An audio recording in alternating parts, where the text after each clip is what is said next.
You know, some people think I like punishment. This is your boy DJ Leon D. I'm gonna tell you why they think I like punishment. Because I go to the same cities more than once in a given year, and I complain about the food in those cities.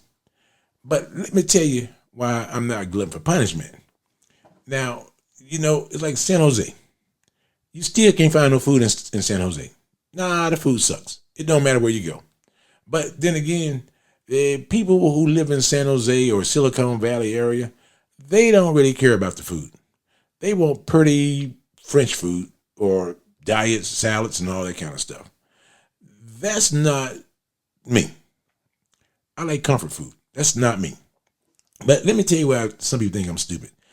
When I go to the same city twice, which I've done quite a few times in my life, I go to different places to eat, different parts of the city. I even go eat with the homeless sometimes and find better meals than if I paid for a meal. Yeah, I just go. I ask homeless, where are you eating tonight? They tell me a soup kitchen. Let's go. Let's go. Because I've eaten at 10 different places here and the food still sucks. There are some cities you're not going to find the food you like. And in my case, I like good food. You're not going to find good food in every city. That's why I do these videos. You're not going to find good food in every city, in every city you visit. And no matter how hard you try. And I look at people and I'm like, how in the hell they still living? They should be dead because the food sucks here. But some people can tell you how great the salad is. It's like the stinking rose. I'm not gonna say who I went with, Catherine Sebastian, but you go some places and you struggle to find a good meal, and you don't want your best dinner in any city you go to being a diner or a fast food joint. You just don't want that. But some people, that is what they live off, because even that's not true.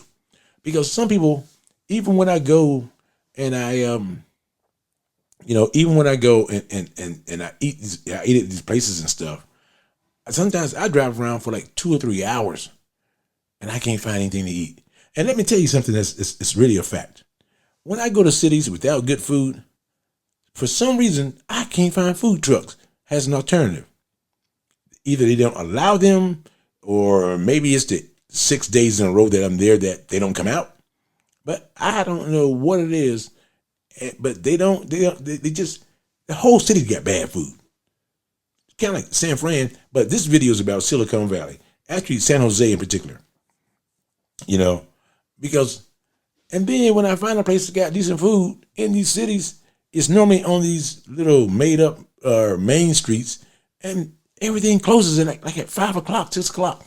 Because the people working there, unless you in San Jose and you're making, you're poor, and then you eat, and then you're eating at home. But it's just tough to find a good meal from like say 7 o'clock, 8 o'clock.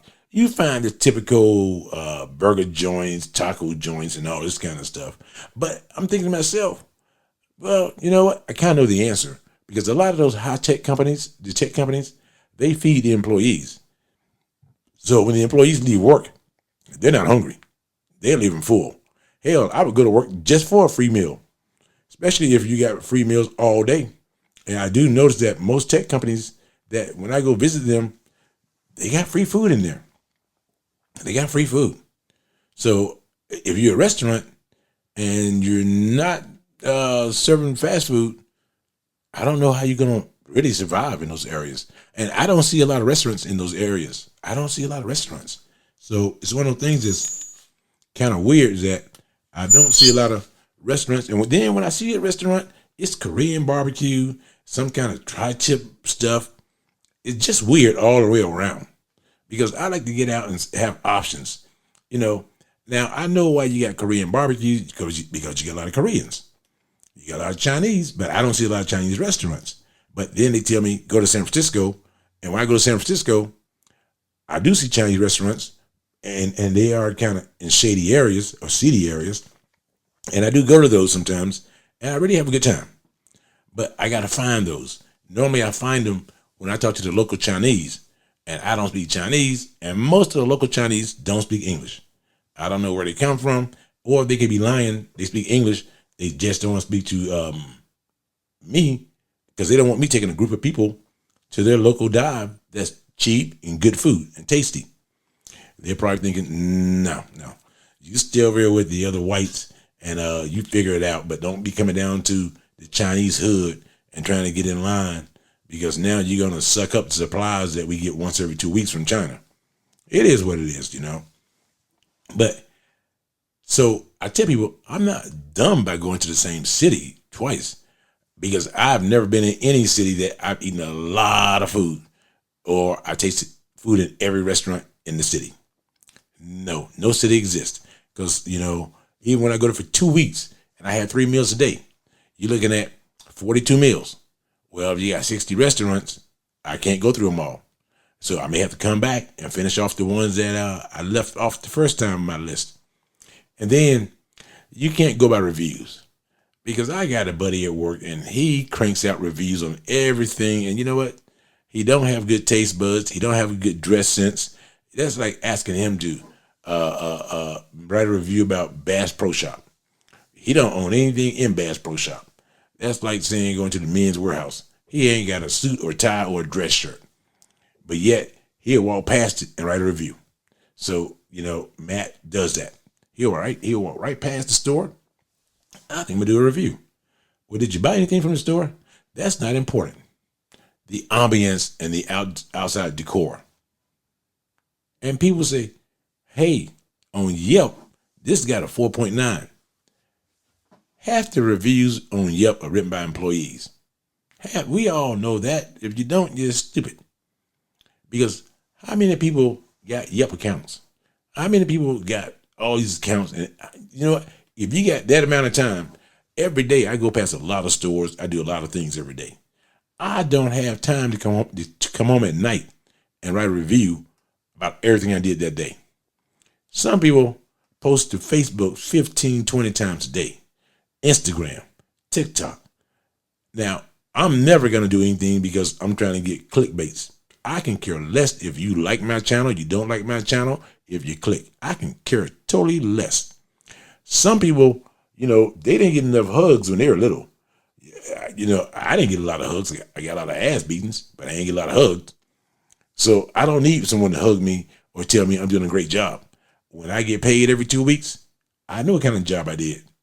I earned what I got what I earned. There are times that I thought I earned more, and there are times I got paid more than what I earned. So, it's a two-way street. But being a retiree, I have even more time to do things, but not that kind of stuff. No, when I got time to do more things, wash my car a little more often than I have been in the last 45 years because I didn't have time to come home and clean it every day. A lot of things I didn't have time to do, I do have time to do them now. So that's my whole point. I have time to do all that stuff now because I really enjoy the things I'm doing right now. And I still don't want to come home and write a review for every little mom and pop place I ate at for that whole day or every place I visited. And, if I want to do a review, I could never do one about my friends because, hell, I don't have time to do one about me. And then you want me to do this? And some people get off into doing that all night long.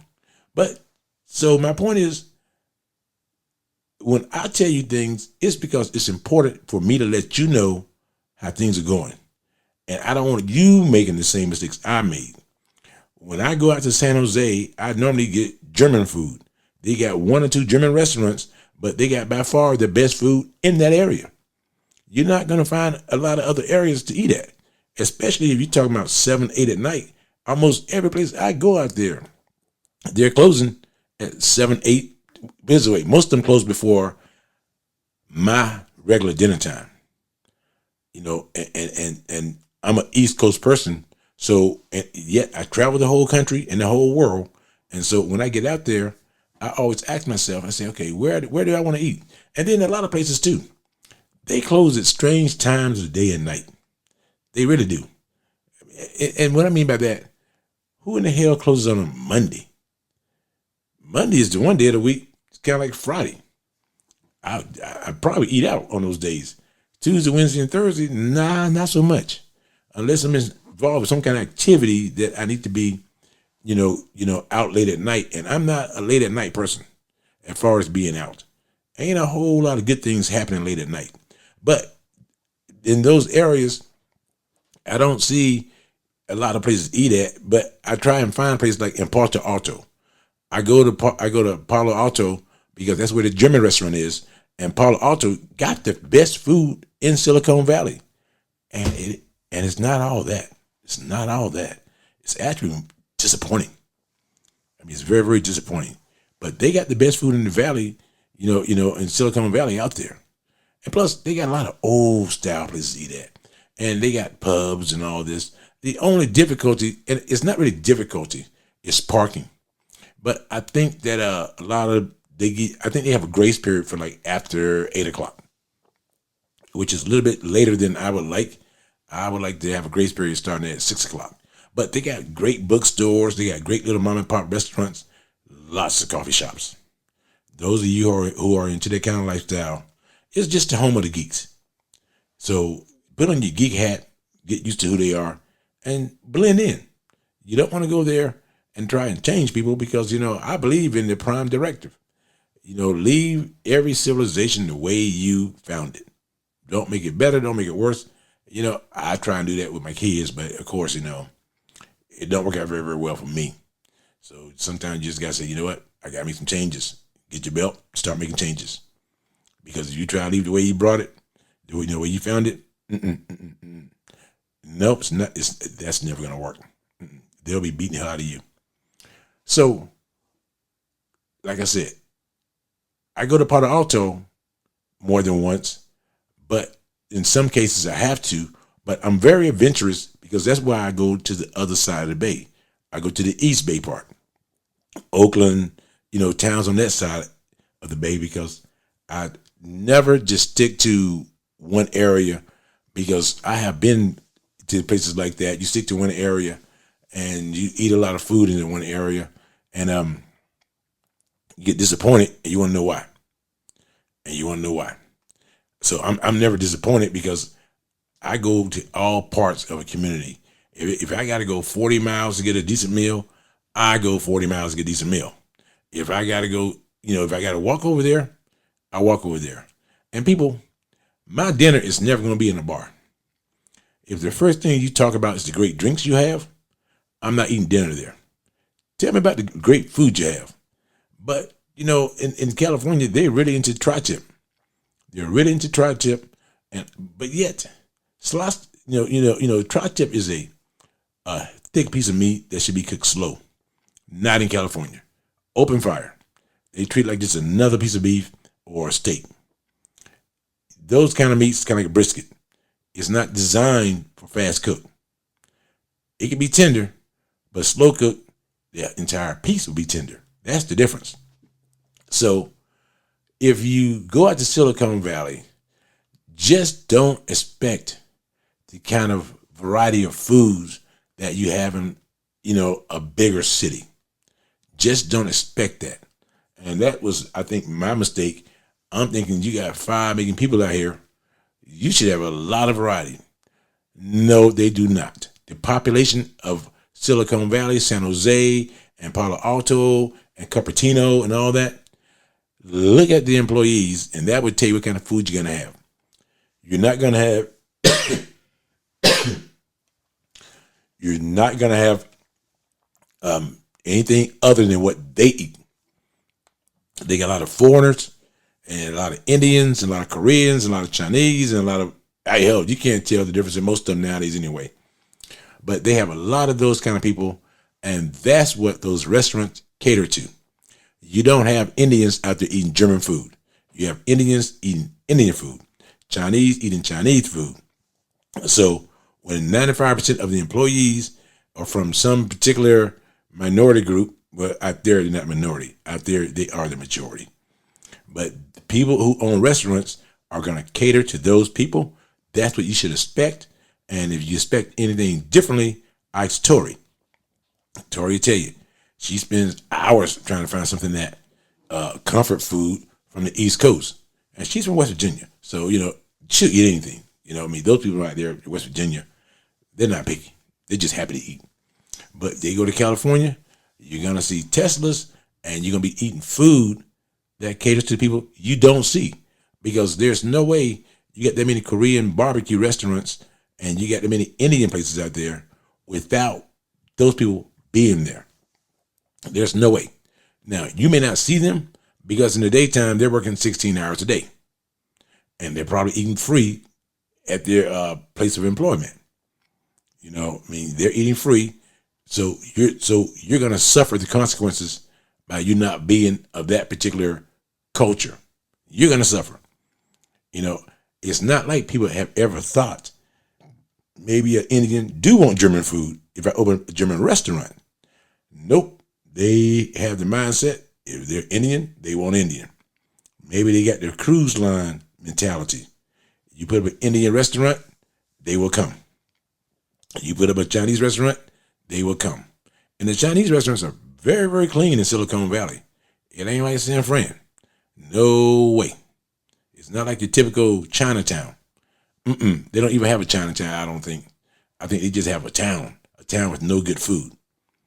So my whole point is, you should not expect what you don't see during the daytime to see it at night. No. If you don't see it during the daytime, you're not going to see it at night, because everything at night comes to the light in the daytime. And when I was trying to find restaurants, I would find steakhouses. I'm not paying a lot for tri-tip. Tri-tip is not a ribeye. I mean, it's a big piece of meat that comes like a round roast. But saying that, the people there, matter of fact, it's hard to see people there. You see a lot of traffic, but I think they're going to LA. But you see a lot of traffic, but you don't see a lot of people when you walk the streets. The streets are pretty much empty. Now, when you walk around and like say Palo Alto downtown, you know, I was looking at the public transportation and I didn't see nobody on the trains. And I don't even recall seeing a bus system. They all got little Teslas. They just zap around like little roaches. You go everywhere and they don't really say anything to you. I walk past people all the time. They don't say anything to me, which I'm fine with because I don't say anything to them either. You know, but normally when you say, excuse me, people stop. I'm like, oh, okay. They kept moving on. Now, I'm pretty sure a lot of the students from the universities like Stanford and stuff that's right next door, I'm pretty sure that they are friendly people. But when I went there, they kind of like the people that work in the tech industry. They look just like them. A lot of foreigners, a lot of everything else. And so if you're going to go out there and you think you're going to get some good barbecue ribs, no, you're in the wrong place. Now, I'm sure that some of the Korean places are great. You know, I'm sure about that. I'm sure some of the Indian places are great. But I told a guy I want some comfort food, and he was kind of like, yeah, you need to go to Oakland or somewhere different. This is not the place for you. Because what you see right now is what you're going to get. Which, you know, like I said, it's all fine by me and stuff, you know. I just like to do reviews of cities and not have 2 or 3 different types of culture. You know, I try to be diverse. And like I said, when I first got there, the first time I went, I did everything in San Jose. This time, Palo Alto. And, you know, I keep going to different places. Fremont is next. But I keep going to different places just thinking, I'm going to find I'm going to find something other than what I see every time I go. And when I go to different parts of the city, I expect to see different things, which I do, but not in the restaurant variety to serve me. You know what I mean? Like I said, I lived in Asia. So I done had authentic Korean, I done had curry, you know, Indian food. I done had all those. No, not now. I want something a little bit different. So this is your boy DJ Leon D telling you. So I don't go places twice because I'm crazy or I'm stupid. I go there because I know in every single place in the world there's a good part where they got restaurants. There's a bad part, but I know in San Jose, the entire city, you know, is about the same. You know, they all cater to the same group of people, and I understand that's the majority of the people that work out there. And Palo Alto the same way.